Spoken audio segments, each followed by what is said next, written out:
মুহূর্তে জুমা নামাজ পড়ার জন্য কাতারে মসজিদে আসলাম। দেখুন, এটা আমাদের গ্রামের মতোই দেখা যায়।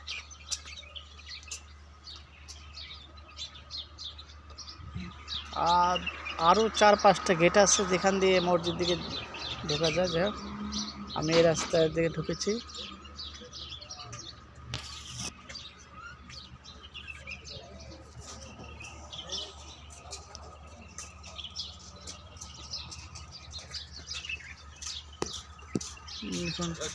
প্রায়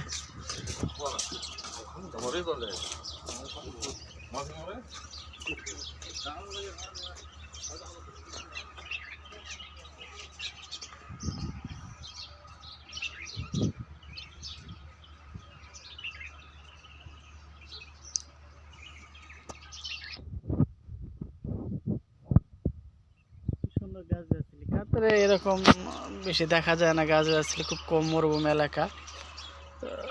দেখেন, ওদের লেগে জঙ্গলের মতো। এদিকটাও অনেকটা খেজুর বাগান, অনেকটা সুন্দর পরিবেশ। চলেন যাই মসজিদের গেটটা দেখাই। এটা হচ্ছে মসজিদ, আল্লাহর ঘর। আসসালামু আলাইকুম।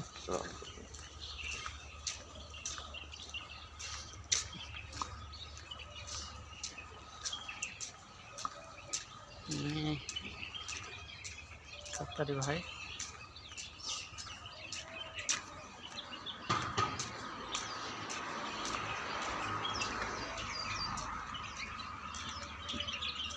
এখানে এই যে এটা হচ্ছে 3য় নম্বর গেট। এখানে ওদিকে আরবিও লেখা আছে গেটে, ওদিকে কাঠের সিঁড়ি।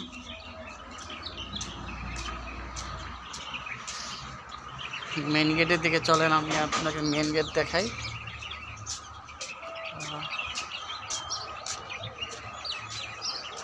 ইমাম সাহেবের বেড কারণ ও দেখেন, কত ইন্ডিয়ান ভাইরা। এখানে বড়ই গাছ আছে, এখানে বড়ই ধরে, কিন্তু বড়ই খাওয়া যায় না, পাকলে পরে পোকা হয়ে যায়। বুঝতে পারলাম না, হয়তো মাটির কারণে। এই দেখেন বড়ই, এই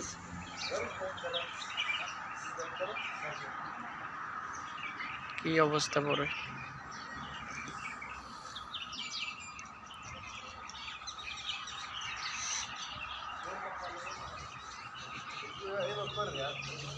আচ্ছা, ও এটা হচ্ছে মেন গেট, মসজিদের মেন গেট। এটা দিয়ে ভিতর দিকে যায়। এরকম আরও 6-7টা গেট আছে। এটা স্মল, ছোট, এটা হলো বড়।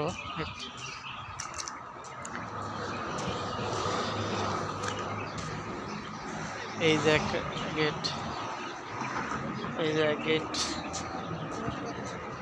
দেখেন খেজুর গাছ আছে, খেজুর গাছের অবস্থা, ওটা খেজুর ধরে না, ধরবার লেট। ওই যে আরেক গেট,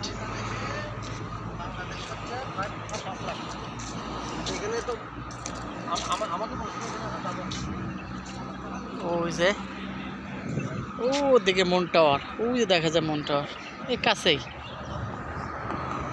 হাঁটলে পরে 5 মিনিটের ভিতরে পৌঁছে যাবে ওখানে।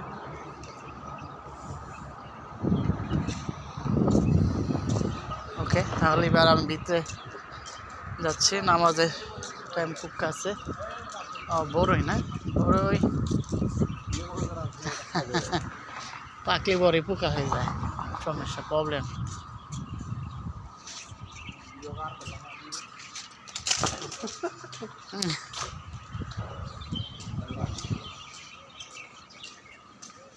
মামা ইন্ডিয়ার ভাই বড়ই খাচ্ছে।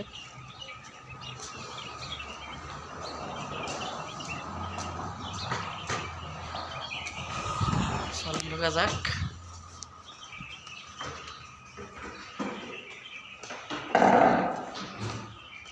আল্লাহ হাফেজ।